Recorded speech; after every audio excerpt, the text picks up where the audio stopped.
నిన్న తను వచ్చిన వెంటనే పిలిచి కామ్గా వెయిట్ చేస్తుంది. బుడ్డతల్లి విజిల్ సౌండ్ విని వస్తారులే అని కామ్గా ఉంది. చోటు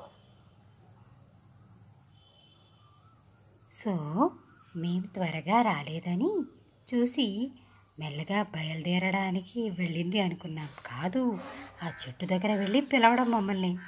she thought that we did not see her. She wanted to call us once again. Actually, I was observing her only.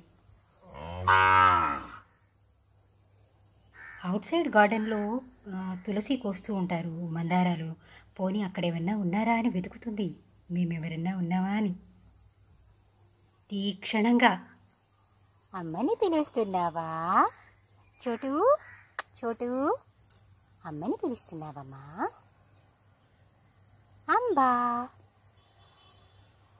ఇక నేను పలకరించాక ఎక్కడ లేని బూస్ట్ వస్తుంది మా బుడ్డమ్మకి. సో కాసేపు ఆ వేప చెట్టు దగ్గర గరుకు స్తంభంగా ఆడుకుని నేను చూస్తున్నానా లేదా అని దాగుడు మూత ఆటలు ఒక పక్క ఆడుకుని మళ్ళీ మా వద్దకు మెల్లగా వచ్చింది. ఇంకా ఆడందే వెళ్ళదుగా మా బుడ్డమ్మ.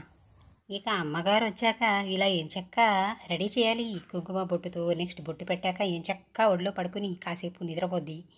తర్వాత ఇలా ఆడించాలి అమ్మని. మామూలుగా ఆడుకోదు నాతో. లేగు ఆడుకుందా అన్నట్టు తోస్తూ ఉంటుంది.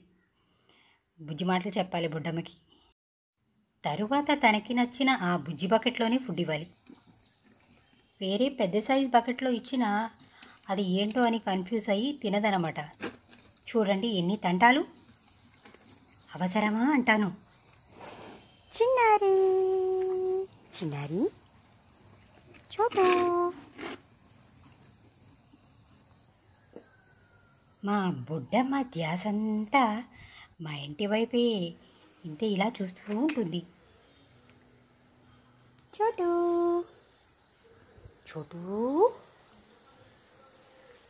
మిక్సింగ్ చేస్తున్నప్పుడు, వాటికి అరేంజ్ చేస్తున్నప్పుడు కూడా పలకరిస్తూ ఉండాలి. ఇలాగా దాగుడు మూతలు ఆడుతూ ఉంటామన్నమాట. ఈ బుడ్డమ్మ వచ్చినప్పుడు మా అమ్మగారు కూడా అదో వచ్చింది చూడు మీ బుడ్డమ్మ అని చెప్తారు. ఓ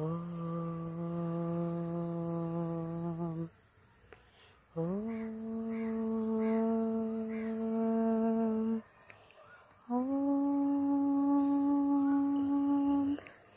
చిట్టి చోటు.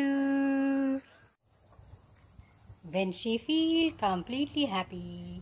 ఇక ప్రశాంతంగా మాకు బాయ్ చెప్పి వెళ్ళి మళ్ళీ నెక్స్ట్ డే ఇలా వచ్చేస్తూ ఉంటుంది. తిను వెళ్ళిపోయాక ఆనంద భైరవి వచ్చింది. తిను కూడా బాగా ట్యూన్స్ ఆలకిస్తుంది. తినికి మాటలు చెప్పాలి.